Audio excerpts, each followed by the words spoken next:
Nous sommes au chapitre Kaf Aleph, au verset Yud Dalet. Vayashkem Avraham baboker. Abraham se leva le matin. C'est commencé ou pas? Ah d'accord. Vayikar lechem. Maintenant, Abraham se lève le matin. Est-ce que cette expression vous est connue? D'où? De comment de? Akedat Yitzhak. Non, Akedat Yitzhak on n'a pas encore lu, mais c'est un passage tellement bien connu qu'il n'est pas étonnant qu'une grande partie du public ait eu vent de l'expression. Donc, Vayashkem Avraham baboker. Nous retrouvons cette expression plusieurs fois, une des fois les plus connues, lors de ce qu'on appelle le ligodage d'Yitzhak, Akedat Yitzhak. Akedat Yitzhak, rappelons-nous, c'est un événement dans lequel je vais essayer de résumer comme ça. Un des enfants d'Abraham est en danger de mort et il est sauvé par l'intervention d'un ange et par la suite il se marie, il a la promesse d'une descendance abondante. Comment? Disons que quand on est sur le point de se faire égorger par son père, c'est qu'on est en danger de mort.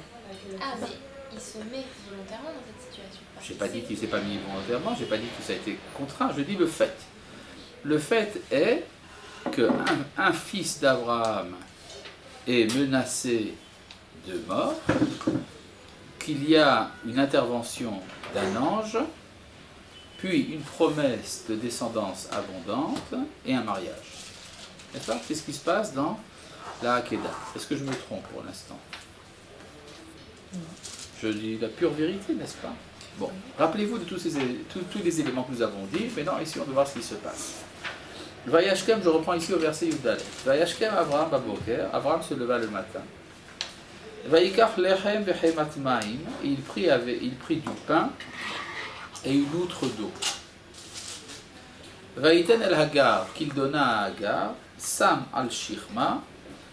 Il l'a posé sur son dos. Vetayeled, ainsi que l'enfant. Vaïchalechea, et la renvoya. L'enfant en question, quel âge a-t-il? Quel âge? 15 ans à peu près. Donc c'est pas un bébé, c'est un jeune homme, il a 15 ans. Vateler vateta, bemidbar ber shava. Elle alla et erra dans le désert de Beersheba. Vaïchlou Hamaim minachemet. L'eau fut épuisée de l'outre. Les Chachamim disent dans le Midrash qu'il y avait un trou dans l'outre. Quoi? Ben pourquoi? Pour faire avancer les choses. Mais en tout cas, même sans ça, l'eau est épuisée à un moment.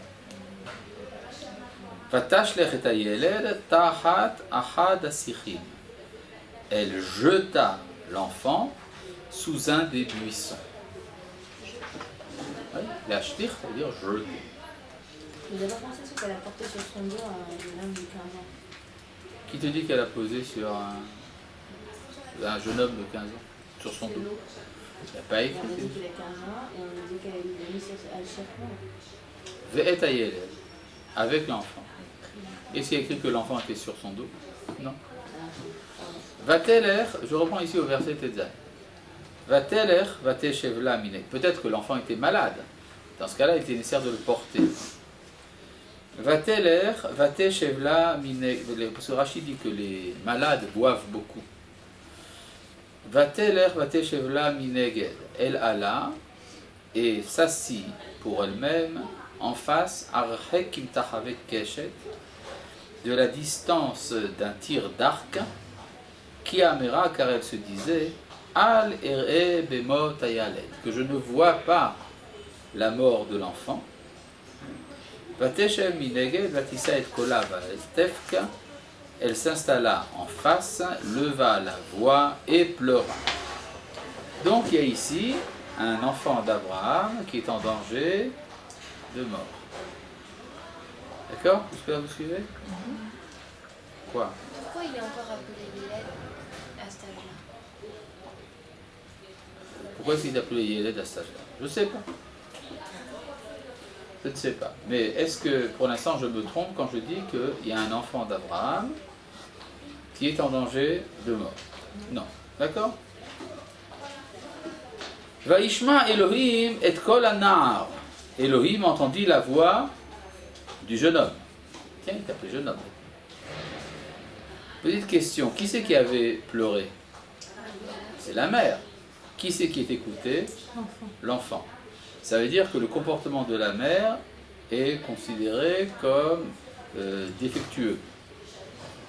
C'est-à-dire qu'elle ne veut pas affronter, c'est pas la première fois qu'elle ne veut pas affronter la réalité. Et donc elle délaisse son enfant, mais l'enfant, lui, prie, lui aussi, et sa voix est entendue. Vaikra malach Elohim el Hagar min hashamayim. Un ange de Dieu appela Hagar du ciel. Donc il y a une intervention d'un ange qui va sauver l'enfant d'Abraham. Ça nous rappelle bien des choses. Vayomer la malach Hagar al tiri. Il lui dit, qu'as-tu Hagar? Ne crains pas. Ki shama Elohim el kol anar basher husham, car Elohim a entendu la voix du jeune homme de là où il est. Selon sa situation actuelle. Il est jugé en fonction de son présent, pas en fonction ni de son passé ni de son avenir. Il est jugé par rapport à son présent. Kumi seitanar, lève-toi et porte le jeune homme. Vachazik et yaderbo, et tiens ta main sur lui. Qu'il est goy gadol asiminu, car je ferai de lui une grande nation. C'est-à-dire, il y a ici également une promesse de descendance abondante. Vaifkar Elohim et Ainea, Elohim lui ouvrit les yeux, va terre Be'er Mahim, et elle vit un puits d'eau.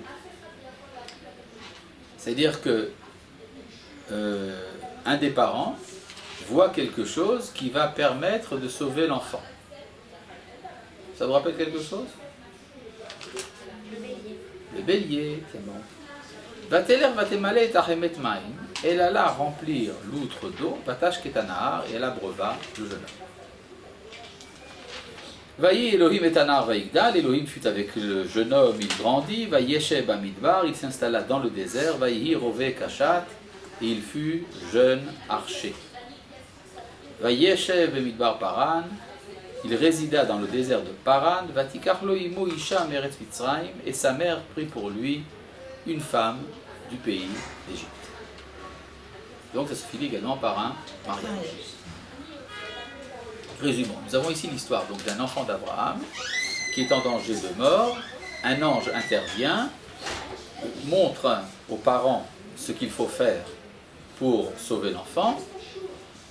Puis vient une promesse de multitude et un mariage.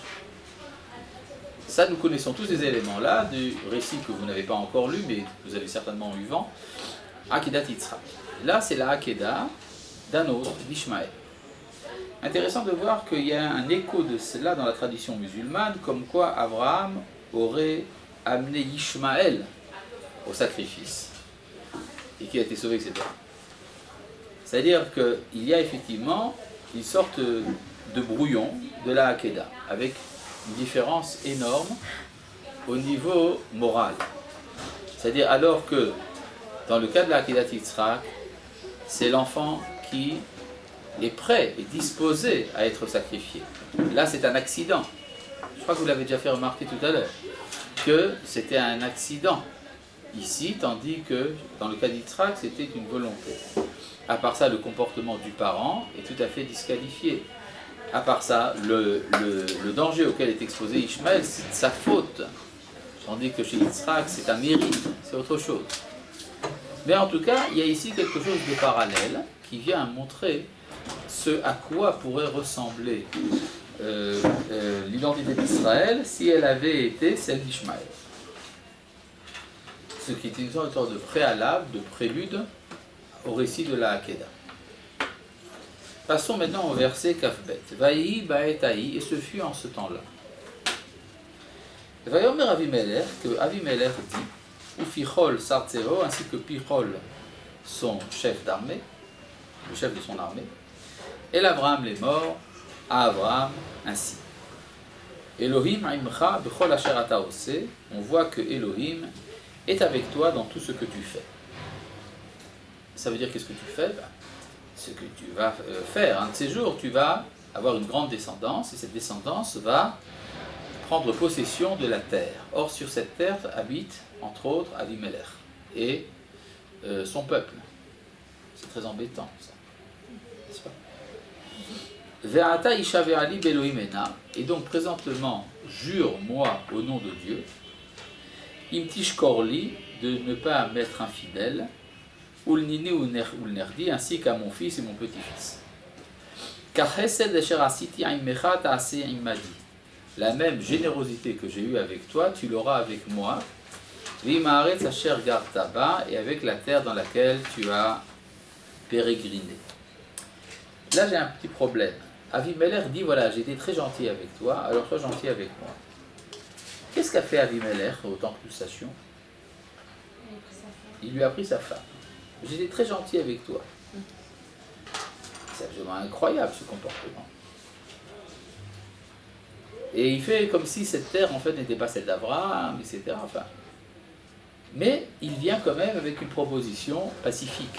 Il vient proposer à Abraham, viens, on fait la paix.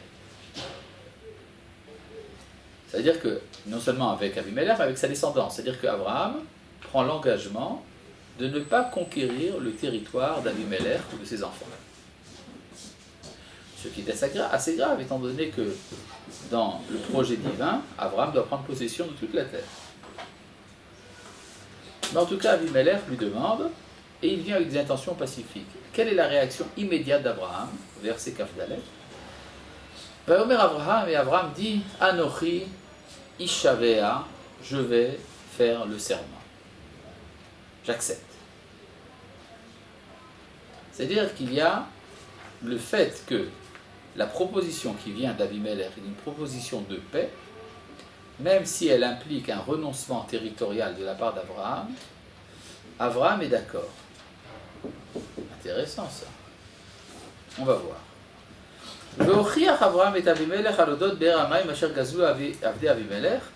Et Abraham fit des remontrances à Avimelech à propos du puits d'eau qu'avaient volé les serviteurs d'Avimelech. Ah, ça veut dire quoi ça? Ça veut dire que Abraham s'est rendu compte qu'il aurait peut-être dû, avant l'accord de paix, faire des remarques sur les problèmes qu'il y a dans le comportement du partenaire. Ils ont volé des puits. Mais il s'en souvient d'abord, après avoir dit qu'il allait faire le serment. Peut-être, je dis après Rachid, c'est peut-être antérieur. Vayomer Avimelech, et alors Avimelech répond, Lo yeda'ati mi'asa et tatafar azeh. Je ne sais pas qui a fait cette chose-là. Vegamata lo higaletali. Et il dit donc à Pichol, qui sont l'accompagnateur, et toi aussi tu ne m'as rien dit. Réponse de Pichol, Vegamanochi lo shama'ati bilti heyo. Et moi non plus, je n'ai pas entendu parler de ça jusqu'à ce jour.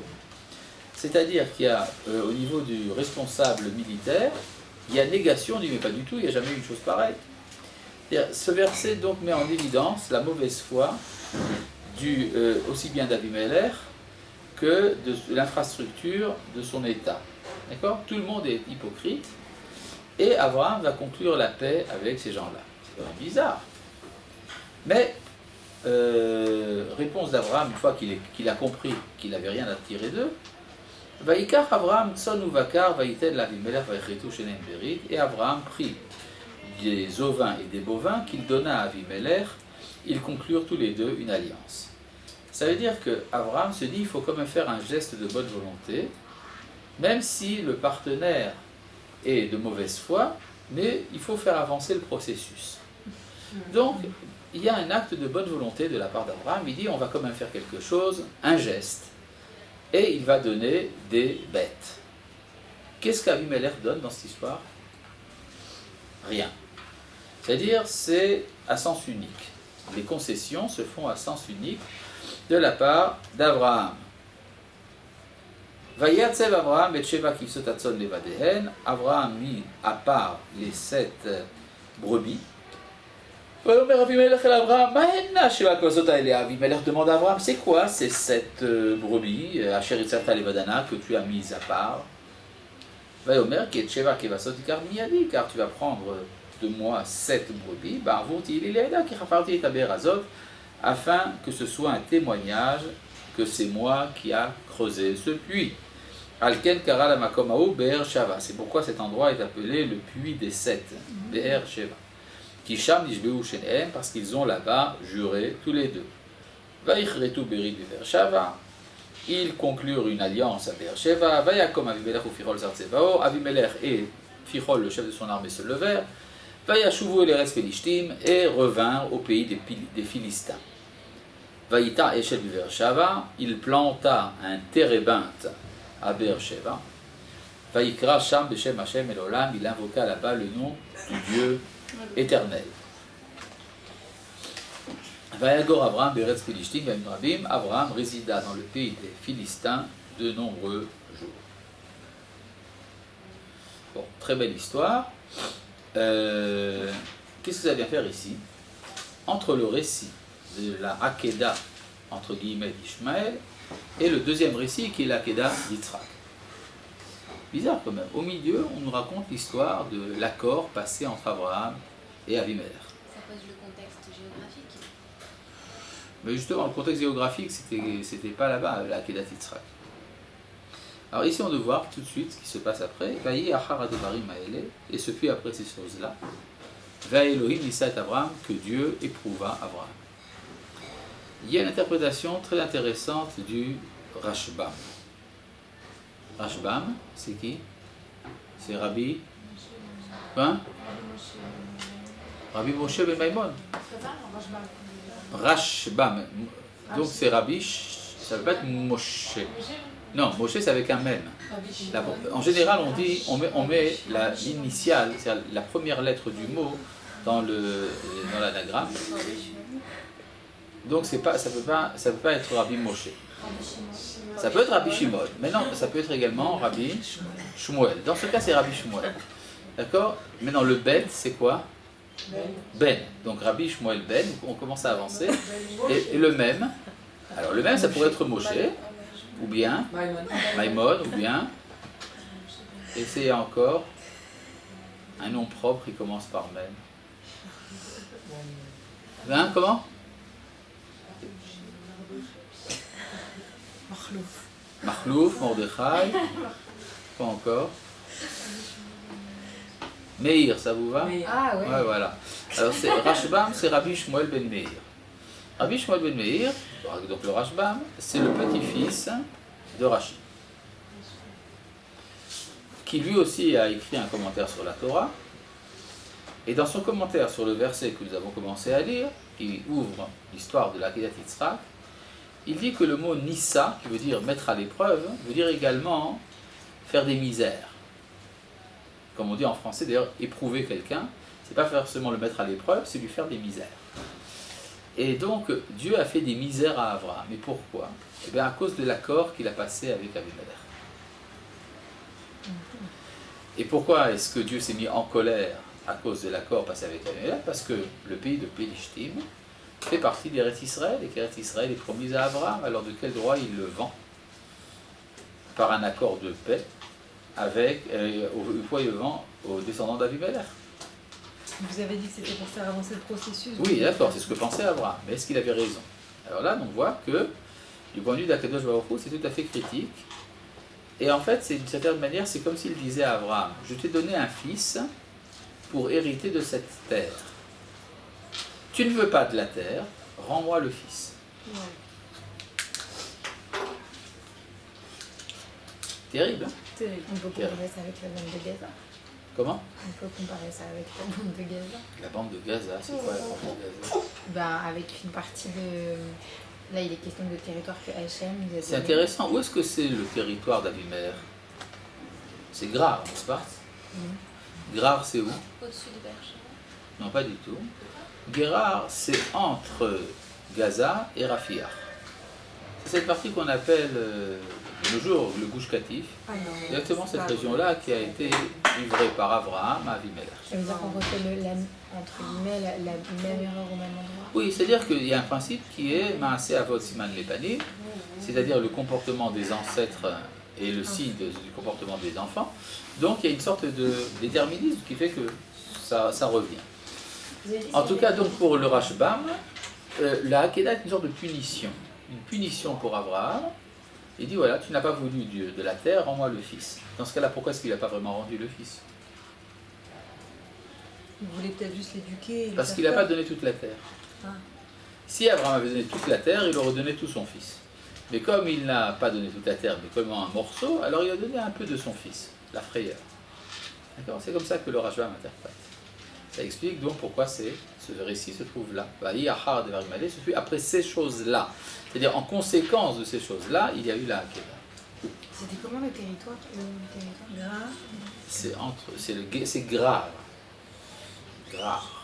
C'est entre Gaza et quoi? Rafia. Afia. Rafia. Rafia. Rafia.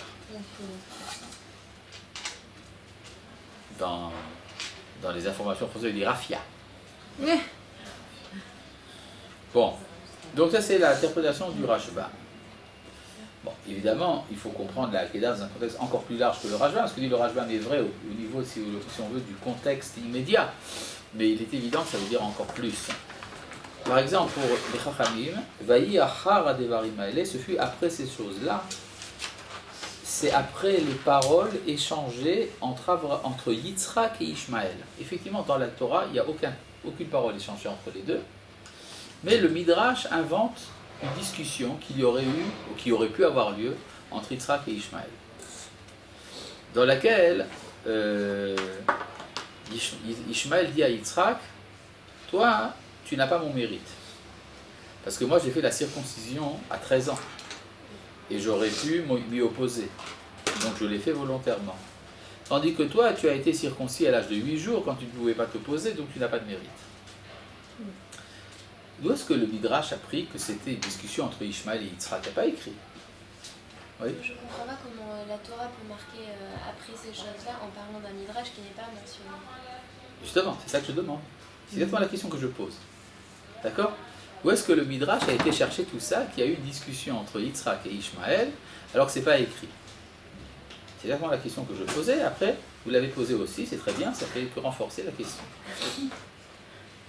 Le Midrash, il ne sort pas n'importe quoi. Est-ce que vous vous rappelez de ce qu'on a vu juste avant l'histoire d'Avimelech?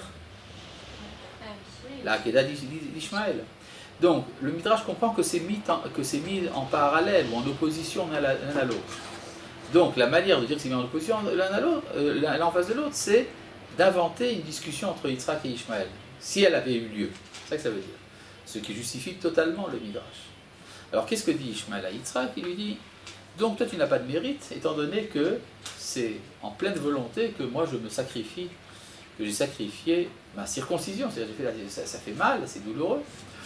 Et Yitzhak lui répond, tu t'opposes à moi à cause d'un organe, si Dieu me demandait de me donner tout entier, je le ferais. Et après ces paroles, Dieu met à l'épreuve. D'accord, il faut faire attention à ce qu'on dit, quoi. C'est-à-dire, d'autre manière, ça veut dire que si nous affirmons être Israël, ça implique une prédisposition à certaines choses. Alors c'est mis à l'épreuve. D'accord ? Ça n'a pas besoin d'être concrétisé finalement. Mais la disposition existe. D'être prêt à se donner. Par exemple, Maïmonide, dans son Mishneh Torah, quand il amène les premières mitzvot de la Torah, telles que les premières mitzvot, c'est de croire en Dieu, en son unité, son incorporéité, l'amour de Dieu, la crainte de Dieu, tout ça, il écrit dans un langage universel. Quand il arrive à la mitzvah de sanctifier le nom de Dieu, il dit toute la maison d'Israël doit le faire. Et il y a une différence, la différence pratique donc entre le juif et le non-juif pour le Rambam n'est pas la connaissance de Dieu, parce que ça c'est universel, mais la disposition à sacrifier sa vie pour ça, c'est ça qui caractérise le peuple d'Israël d'après le Rambam. Vayi achar devarim haele, et ce fut après ces choses-là. Donc il y a ici quelque chose qui va être mis à l'épreuve. Qui va être mis à l'épreuve? Abraham.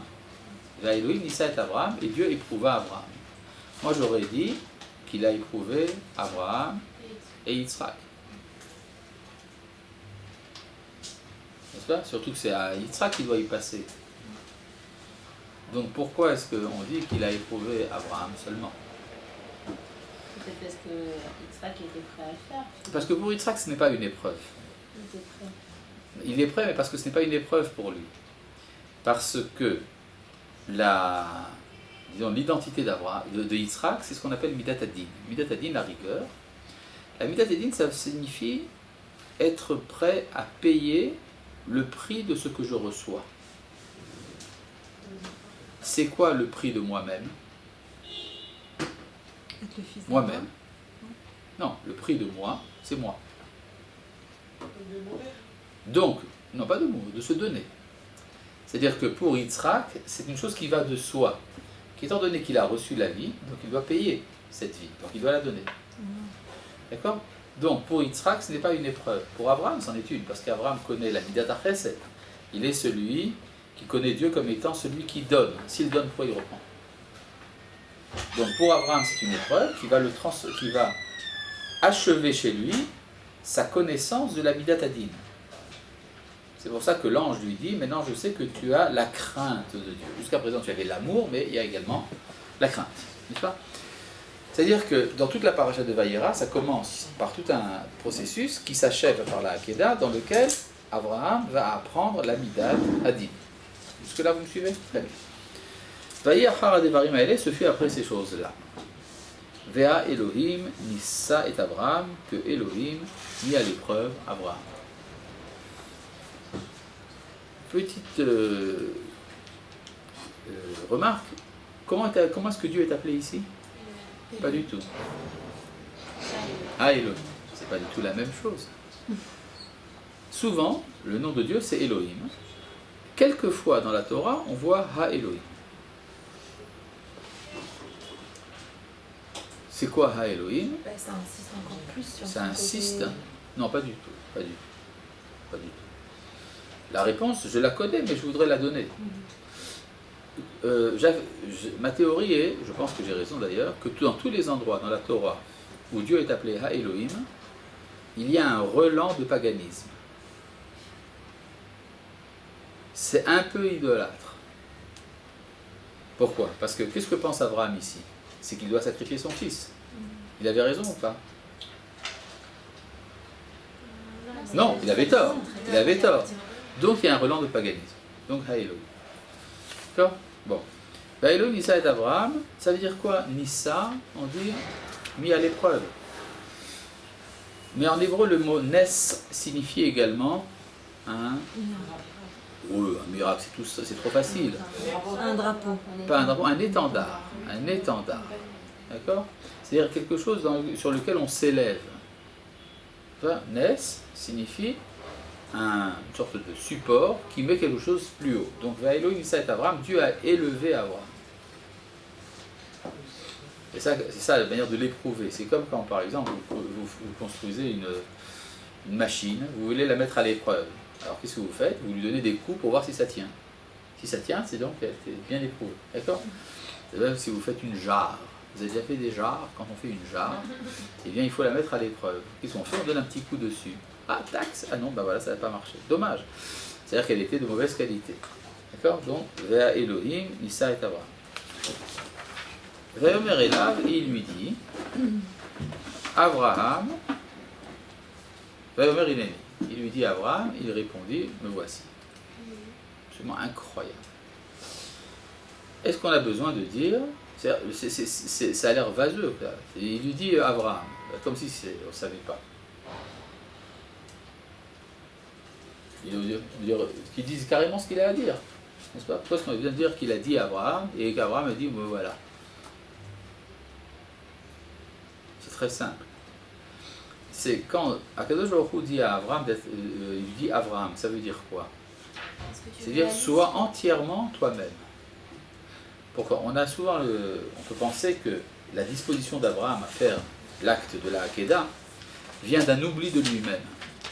Je ne savais pas vraiment ce que je faisais, j'étais un peu drogué, j'étais inconscient. Tandis que là, il s'agit de quelque chose de totalement conscient. Donc, Akadosh Baruch Hu dit à Abraham, sois dans la pleine possession de toutes tes forces. Sois toi-même, sois Abraham. Et là, il dit, je suis prêt à l'être. Vayomer hineni. Je suis disposé à être moi-même. Cette réponse, hineni, me voici, c'est une réponse qu'on attendait depuis la création du monde. Quand Dieu dit à Adam Arishon, au premier homme, Ayeka, où es-tu? Qu'est-ce qu'il lui répond? Si, il a dit, j'ai entendu ta voix, j'ai eu peur, je me suis caché. Pourtant, c'est pas ça qu'on t'a demandé de répondre. On t'a demandé de où est-ce que tu es. C'est-à-dire que l'homme était sorti de son lieu. Donc il est sorti de lui-même, il ne savait plus où il était. Ça a pris beaucoup de temps jusqu'à ce qu'enfin il y ait un homme qui soit prêt à dire, moi, me voilà. Il a restitué la place originelle de l'homme. C'était son tikkun. C'était son tikkun. Vayomer, il lui dit, Karna prend donc et bincha, ton fils. De qui s'agit-il? L'ambiguïté est énorme. Vous vous rappelez qu'il y avait tout un débat auparavant entre Abraham et Sarah pour savoir qui est le fils. Alors quand Kadosh Baruch Hu dit prends ton fils, On pourrait comprendre Ishmaël. ou Ishmaël ou Yitzhak, enfin il faut que Abraham est censé savoir de qui on parle, parce que Kadosh Baruch Hu ne parle pas avec des devinettes. Donc s'il lui dit ton fils, c'est qu'il y en a un seul des deux qui est ton fils, et tu devrais le comprendre. Mais le Midrash met dans la bouche d'Abraham la réponse, oui mais je ne sais pas, j'en ai deux. Alors il continue, et yahidcha, ton unique. C'est-à-dire il y en a un seul des deux qui est unique. Réponse d'Abraham, oui mais celui-ci est unique pour sa mère et celui-ci est unique pour sa mère. Déception, c'est-à-dire qu'Abraham aurait dû comprendre de qui on parle. Alors il lui dit, bon, t'as pas compris. Asher ahavta, celui que tu aimes. À qui pense Abraham? À Ishmaël, évidemment. Comment on sait ça? C'est très simple. Vous vous rappelez du débat qu'il y avait entre Abraham et Sarah? Ah oui, quand il avait dit que c'était Et lui, qu'il n'était pas content de ce qu'on disait de son fils, Oui. et qu'il s'agissait d'Ishmaël. D'accord. Donc, a priori, Asher ahavta. Alors, le Midrash est plus délicat que moi. Il dit qu'Abraham a répondu, je les aime tous les deux.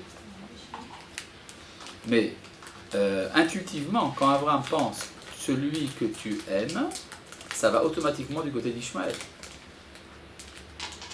Et la preuve, c'est la suite. Et Yitzhak. Tu vas enfin comprendre de qui je parle. C'est Yitzhak qui est celui que tu dois aimer, qui doit être ton unique, qui est ton fils. Maintenant que tu l'as compris, Velech lecha et va-t'en. Vous connaissez cette expression de Lech lecha quelque part? C'est lors de la première révélation de Dieu à Abraham, il lui dit Lech lecha me'artzecha el haaretz asher areita. C'est comme si, or, ce départ d'Abraham de Ur Kasdim, enfin pas de Ur Kasdim, de Haran, a été très important dans la vie d'Abraham. Et bien là, il y a un nouveau départ, à nouveau, quelque chose de très grand va se produire chez Abraham. Un deuxième Lech lecha. De même que dans le premier Lech lecha, Abraham ne savait pas où il allait, de même dans le deuxième, il ne sait pas très bien où il va. Velech lecha el eretz Moria, va-t'en dans le pays de Moria, ve'aleu sham le'ola, fais-le monter là-bas en holocauste. Al ahad harim asher omar elecha, sur l'une des montagnes que je t'indiquerai. C'est-à-dire, Abraham ne sait pas quelle est la montagne, mais il y va. Vayeshkem Abraham baboker. Abraham se leva le matin, Vayachavosh Tramoro, il harnacha son âne, Vayikar et Shene Ne'arav Itov et Yitzhak Beno. Et il prit ses deux serviteurs avec lui et Yitzhak, son fils. Donc combien de personnes s'en vont? 4 hommes et un âne. N'est-ce pas? 4 hommes et un âne marchent ensemble. Qui sont les 4 hommes? Abraham, ça on connaît, Yitzhak, et qui sont les deux qui accompagnent? Qui vous a dit? Vous avez dit? Bah, les deux personnes. Qui sont? Mais qui sont? Alors le Midrash nous dit qu'il s'agit d'Ishmaël et d'Eliezer. Où est-ce que le Midrash a été chercher tout ça? C'est très simple. Vous comprenez qu'il y a tout un problème chez Abraham. D'une part, il vient d'apprendre que celui que Akadosh Baruch Hu veut qu'il considère comme son fils, c'est Yitzhak. Donc si c'est Yitzhak qui est son fils, c'est donc Yitzhak qui va continuer sa tradition. D'un autre côté, il lui dit sacrifie-le. Donc qui c'est qui va rester? C'est Ishmaël. Donc paradoxalement, l'élection d'Yitzhak va éliminer Yitzhak et laisser la place à Ishmaël. Bizarre. Ou bien peut-être que ni Ishmaël ni Yitzhak ne sont ceux qui doivent perpétuer l'enseignement d'Abraham. Peut-être que c'est son élève, Eliezer.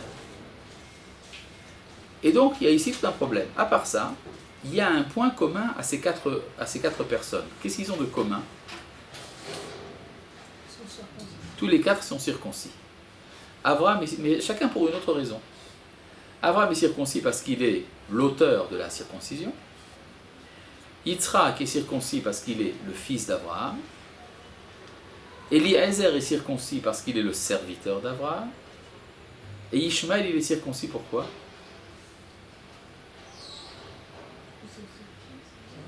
Peut-être parce qu'il est le fils, peut-être parce qu'il est le serviteur, peut-être à cause des deux. Et donc, une bonne fois pour toutes, il faut réunir toutes les parties concernées et décider une bonne fois pour toutes qui c'est qui va continuer à Abraham. Donc, il faut amener toutes les personnes concernées au même débat. Donc, il prend tout le monde en même temps. Vous avez compris? Quand vous parlez de Ishmaël, c'est Ishmaël C'est difficile d'imaginer un autre Ishmaël. Pourquoi ça serait quelqu'un d'autre? c'est pourquoi ça serait son serviteur, son fils? Ah, parce qu'il est le fils de la servante. Mais il est parti. Il est parti alors? Pourquoi ça serait lui? Ah, la question c'est comment se fait-il? Non, le fait qu'il est parti n'empêche pas qu'il soit serviteur. Pourquoi ça serait lui? Eh bien parce que ce que les Chachamim ont compris ici, c'est qu'il y avait ici un bérour, une sorte de tri qui est en train de se faire. N'est-ce pas? Surtout, on a vu la pseudo-Akéda d'Ishmaël, et maintenant la véritable Akéda d'Yitzhak. Et à tel point même qu'on a pu inventer un dialogue, imaginer un dialogue entre Abraham et entre Yitzhak et Ishmaël. Ça veut donc dire qu'il doit être présent pour qu'on puisse faire la différence. C'est clair ce que je dis? Oui, je réfléchis. Très bien. C'est quelque chose de très positif. Pourquoi on a besoin qu'il fasse la différence? Pourquoi on a besoin de son... Eh bien parce qu'il y a une hésitation chez Abraham. Qui c'est qui va continuer? C'est pas clair pour lui. Donc il faut mettre les choses au clair. Oui, mais ça peut être clair dans la tête d'Abraham, même s'il n'y a pas Ishmaël. C'est bizarre qu'Ishmaël soit là. Oui, mais dans ce cas-là, pourquoi est-ce qu'il a besoin d'aller jusqu'au Mont Moriah? Dans ce cas-là, ça pourrait se faire dans sa maison, dans sa tente. C'est-à-dire le fait qu'il y ait eu un besoin de déplacement, c'est pour aller à la rencontre de quelque chose. Et ça doit se passer dans un lieu où les doutes sont tranchés. Le lieu où les doutes sont tranchés, c'est l'emplacement du Beth Amikdash. C'est là que le Sanhédrin légifère entre les différents problèmes de halakha, etc. Le lieu, d'accord. Comment? Non, je dis le lieu, d'accord. Oui, donc le lieu est important aussi bien pour Ishmaël. D'ailleurs, on voit que les descendants d'Ishmaël sont intéressés par ce lieu jusqu'à ce jour. D'accord?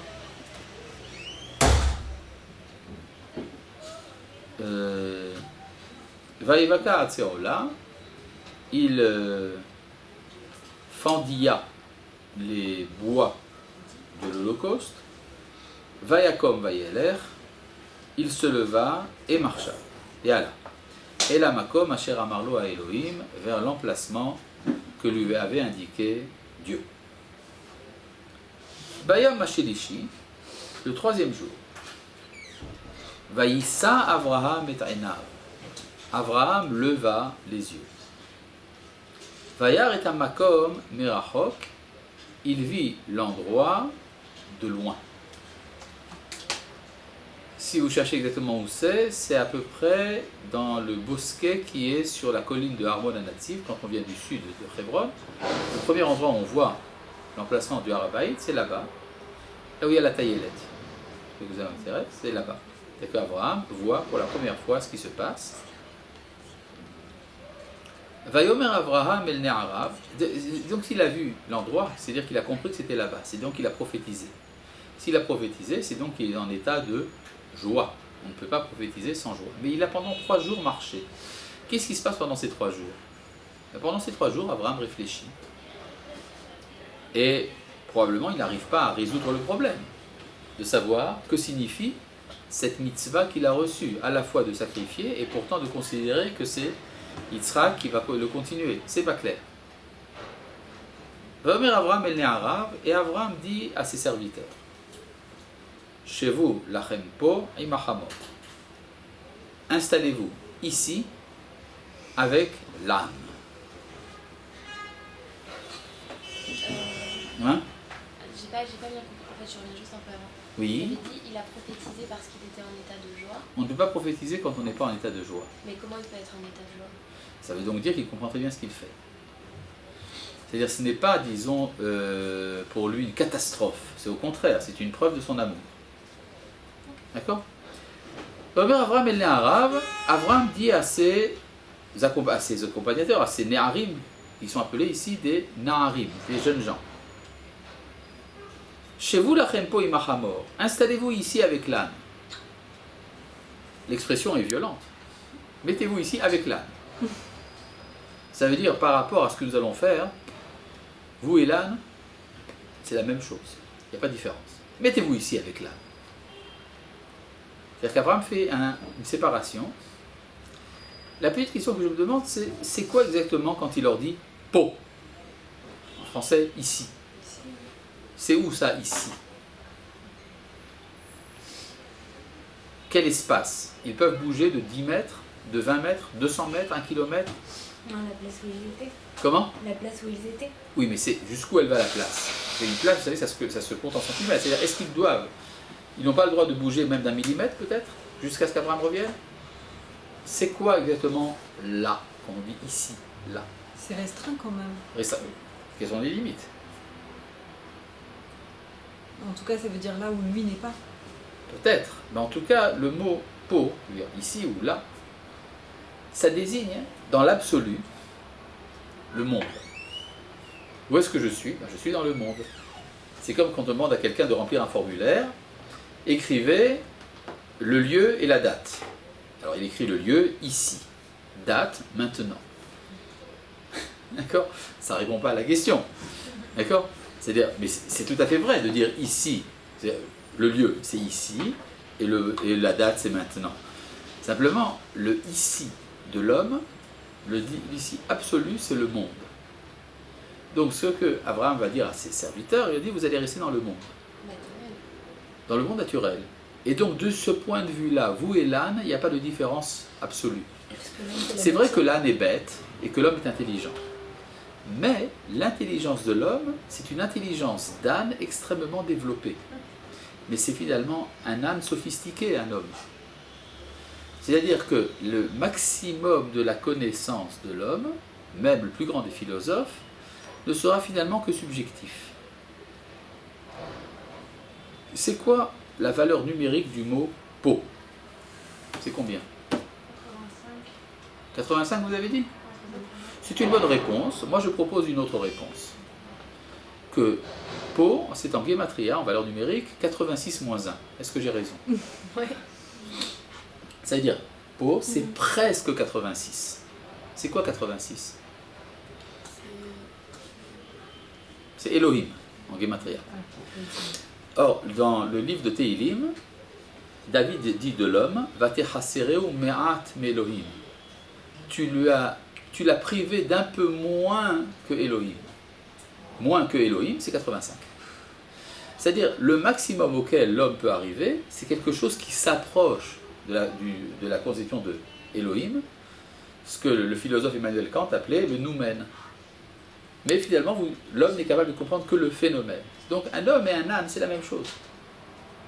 Mais Hamor, ça ne veut pas dire matière aussi? En hébreu, Homer veut dire matière. En hébreu moderne, en hébreu du Moyen-Âge, pas en hébreu biblique. Il n'y a pas de lien entre le fait... Il y a un lien, mais c'est pas la même chose. Va'ani ve'anahar, et moi et le jeune homme. Faites attention que Yitzhak est appelé Nar comme les accompagnateurs, donc c'est pas encore très clair pour Abraham qui est Yitzhak. Nelecha adko, nous irons jusqu'à là-bas. Vous allez rester là et nous irons là-bas. C'est quoi ko, qui veut dire là-bas, en gematria, c'est combien? 26 moins 1. 26 moins 1. Très bien. 26 c'est quoi? C'est Yudke Vavke. C'est-à-dire, nous allons arriver à la connaissance du Dieu qui se révèle, pas du Dieu de la conception philosophique, le Dieu qui se révèle, un peu moins, d'accord? C'est la différence entre les accompagnateurs d'Abraham et Yitzhak, c'est que les accompagnateurs d'Abraham connaissent un premier moteur, un Dieu qui est dans le sommet de la pyramide des êtres, mais moi et Yitzhak, dit Abraham, nous allons connaître le Dieu qui se révèle à l'homme. D'accord? Et qu'est-ce que nous allons faire là-bas? Venishtachave. Venishtachave, ça veut dire nous allons nous prosterner. Le mot Venishtachave, c'est quoi du point de vue du binyan? Vous savez ce que c'est qu'un binyan en grammaire? Comment? C'est un hitpael. Alors si c'est un hitpael, alors c'est quoi la racine? Le shoresh, c'est quoi?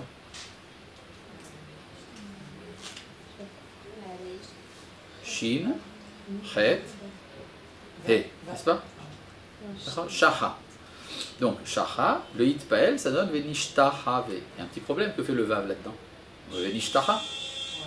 D'accord? En fait, il y a des binyanim qu'on n'enseigne pas dans les classes de lycée, mais qui existent quand même. En hébreu, par exemple, le hishtafel. Ça existe d'ailleurs en arabe. Le istafa'ala, c'est une des formes du hitpael en arabe. Et ça existe également en hébreu. D'accord? Donc, en fait, c'est un hishtafel que nous avons ici. Et la racine, c'est donc? Non, pas du tout. Le shin fait partie du binyan. Alors, qu'est-ce qui vous reste? Non, le tav également fait partie de la racine. Chava, chet, vav, he. Chava, c'est quoi? C'est l'origine de la vie. C'est-à-dire nous allons nous ressourcer dans l'origine de la vie, Venishtachave, nous allons rentrer dans le Chava. Et c'est ça qu'on fait quand on se prosterne, puisqu'on s'annihile totalement. Mais la finalité de ça, c'est Venashuva Alechem, pour revenir à vous. D'accord? Donc il y a une mission universelle à la séparation d'Israël des nations. Finalement, Venashuva Alechem, de revenir à vous. Bon. C'est assez intéressant le projet donc à Abraham ici. Intuitivement, il ne sait pas encore exactement ce qui va se passer. Et qu'est-ce qui va vraiment se passer? Nous le saurons la prochaine fois. Shalom.